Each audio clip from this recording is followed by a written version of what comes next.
다시 내려졌고 체코의 코비드19의 확산이 계속 증가하고 있습니다. 그리스도인들은 위기 상황일수록 예배자 일상으로 극복하고 이겨냅니다. 이제 12일 동안 우리가 함께 특별 새벽 기도를 가질 텐데 이번 새벽 기도회의 주제는 주와 함께 걸어가라 입니다. Across Walk with God입니다. 하나님과 함께 걸어가는 길에 두려움이 있을까요? 없습니다. 오늘부터 우리가 성경 본문은 매일 여러분들이 읽는 성경 통독 그 본문으로 하겠습니다. 다 할 수는 없지만 그 중에 한 챕터를 정해서 새벽마다 묵상을 합니다. 그러면 함께 우리가 하루에 읽는 말씀에도 조금 더 이해가 되지 않을까, 도움이 되지 않을까 싶어서 그렇게 정했습니다. 오늘은 첫 번째로요. 성경 통독 47일째죠. 오늘 본문 가운데 우리가 읽어야 할 분량 가운데 예레미야 35장을 같이 생각을 해보려고 합니다. 예레미야 35장에 아주 특별한 그러나 우리가 낯선 어떤 족속이 나옵니다. 바로 레갑 족속입니다. 레갑 족속의 리더는 여호나답입니다. 예레미야 35장에서 요나답이라고 하죠. 요나답의 또 다른 이름이 여호나답입니다. 레갑 족속은 겐족의 후예, 겐의 후예입니다. 겐은 모세의 장인 이드로의 아들 호밥의 자손이죠. 모세의 처남입니다. 이들은 대장장이고 철을 다루는 사람들이었고요. 또 황무지에 머무는 삶을 살았습니다. 그래서 이들 이름의 뜻이 뭔가 하면 장막 생활을 좋아하는 사람들이라는 것입니다. 사사기 1장 16절 말씀 보면 모세의 장인은 겐 사람이라 그의 자손이 유다 자손과 함께 종려나무 성읍에서 올라가서 아란 남방의 유다 황무지에 이르러 그 백성 중에 거하니라 그랬습니다. 이드로와 그 후손들에 대한 이야기죠. 민수기 10장에 보면 모세가 자신들과 함께 동행할 것을 요청을 하죠.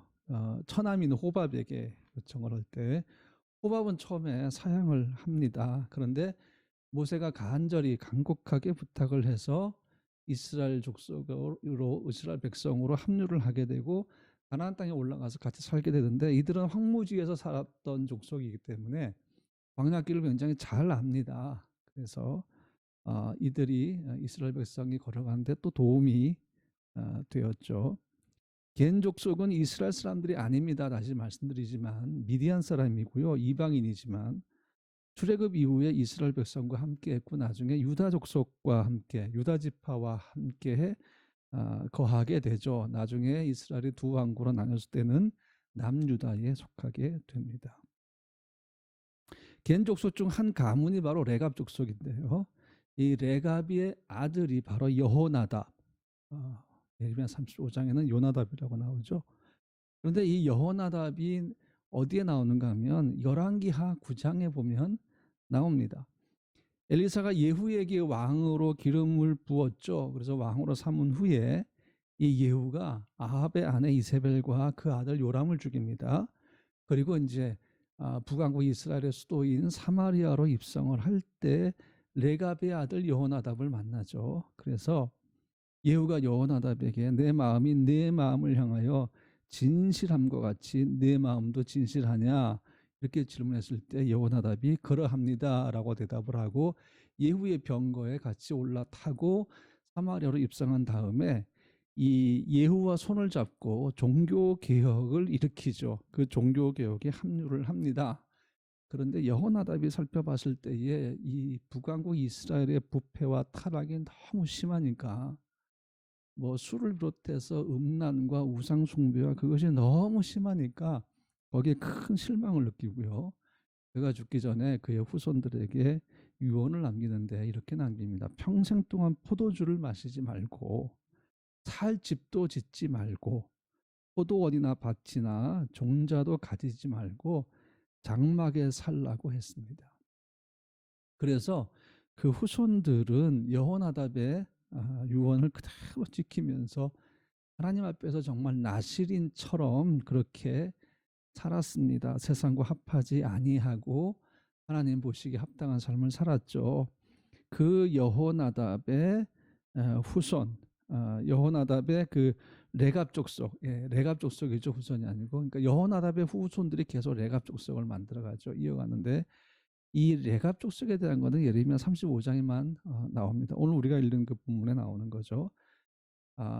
나중에 느부갓네살이 예루살렘을 포위했을 때 이들은 예루살렘으로 들어가 피신을 해 있었습니다. 그런데 여전히 그들은 하나님으로부터 받은 명령 대대로 순종하며 살고 있었어요. 하나님께서 여호나답을 통해서 말씀하셨던 것처럼 포도주 마시지 않고 집을 짓지도 않고 유목 생활을 계속하고 있었습니다. 그래서 하나님이 예레미야에게 말씀하셔서 이 레갑 족속을 예루살렘 성전의 어느 한 방에 들어오게 합니다. 그리고 예레미야가 포도주를 마시라고 권유를 합니다. 그런데도 이 레갑 족속은 끝까지 거절하면서 하나님 말씀에 지금까지 순종해 왔던 그들 가문의 그 삶의 그 가훈, 그 여호나답의 유언을 계속해서 지켜 나갑니다. 그 모습이 하나님 보시기에 너무 아름다웠고, 그래서 하나님으로부터 축복을 받는데, 하나님께서는 변함없는 레갑 족속의 순종의 모습을 보시면서 오늘 여러분이 읽을 겁니다. 예레미야 35장 16절 말씀 보면 레갑의 아들 요나답의 자손은 그의 선조가 그들에게 명령한 그 명령을 지켜 행하나 이 백성은 내게 순종하지 아니하도다. 하나님께서 예레미야를 통해서 레갑 족속을 성전의 한 방으로 불러서 포도주를 권했던 이유가 뭔가 하면 레갑 족속은 끝까지 포도주를 거절하면서 하나님 말씀을 지키는 그 모습과 현재 남한국 유다의 타락함, 하나님을 떠나는 그들의 모습, 하나님 말씀대로 살지 않냐고 순종하지 않은 그 모습을 대비시키시는 겁니다. 그래서 레갑 족속을 들어서 지금 비교하시는 거죠. 그러면서 하나님은 유다 자손에게 재앙이 내릴 것을 말씀하셨고요. 레갑 족속에는 놀라운 축복을 주시는데 그 축복이 예레미야 35장 19절에 있습니다. 그러므로 만군의 여호와 이스라엘의 하나님께서 이와 같이 말씀하시니라. 레갑의 아들 요나답에게서 내 앞에 설 사람이 영원히 끊어지지 아니하리라 하시니라 그랬습니다. 이방인입니다. 그런데 하나님의 성전에 수종 들고 제사장처럼 그렇게 하나님께 봉사할 사람들은 레위 지파입니다. 그런데 어떻게 미디안 출신의 이 이방 민족이 하나님 성전에 봉사할 자로 설 수 있을까요? 하나님의 축복이죠. 하나님의 놀라운 축복입니다. 하나님께서 이 35장 19절 말씀에 내 앞에 설 사람이라고 표현하죠. 내 앞에 설 사람이 영원히 끊어지지 아니하리라. 이 내 앞에 설 사람은 히브리어로 오메들 레파나이라고 합니다. 이걸 직역하면 내 얼굴 앞에 서 있는 자라는 뜻입니다. 그러니까 이 의미가 뭔가 일반적으로 제사장의 역할을 감당하면서 하나님을 섬기는 자를 말하는 것인데요. 이 축복이 레갑 족속에는 얼마나 놀라운 영광인지 모릅니다. 레갑 족속에게 정확하게 어떤 직분이 부여됐는지는 알 수는 없지만 유대인의 전승에 따르면 성전에서 봉사하는 역할이 주어졌고요. 성전 제단에 사용할 나무를 공급하거나 아니면 물을 공급하는 역할을 했다고 알려져 있습니다.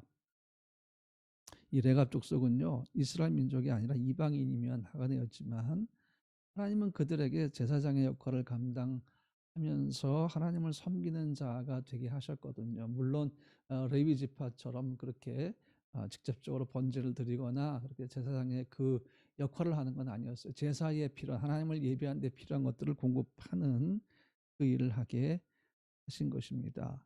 여러분, 하나님을 믿는 사람들이 항상 하나님의 얼굴을 구하면서 하나님의 말씀대로 사는 것은 이것은 하나님이 원하시는 것입니다. 어렵고 힘들 때일수록 더 우리는 하나님을 찾아야 합니다. 왜냐하면 우리의 도움은 하나님께로부터 오기 때문이죠. 요즘 우리에게 기도 제목이 얼마나 많습니까? 그런데 역대하 7장 14절 말씀 보니까 이런 말씀이 있어요. 내 이름으로 일컫는 내 백성이 그들의 악한 길에서 떠나 스스로 낮추고 기도하여 내 얼굴을 찾으면 내가 하늘에서 듣고 그들의 죄를 사하고 그들의 땅을 고칠지라. 아멘.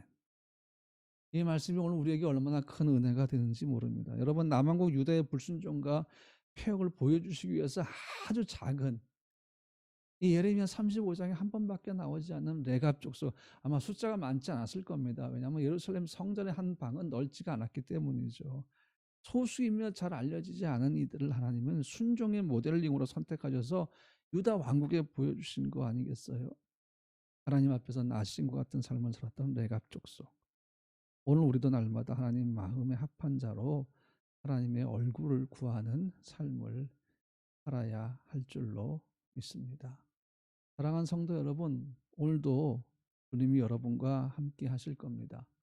오늘도 하나님은 여러분을 지켜주실 것입니다. 오늘도 여러분, 하나님과 가까이 걸으십시오. 그분과 멀어지지 마십시오.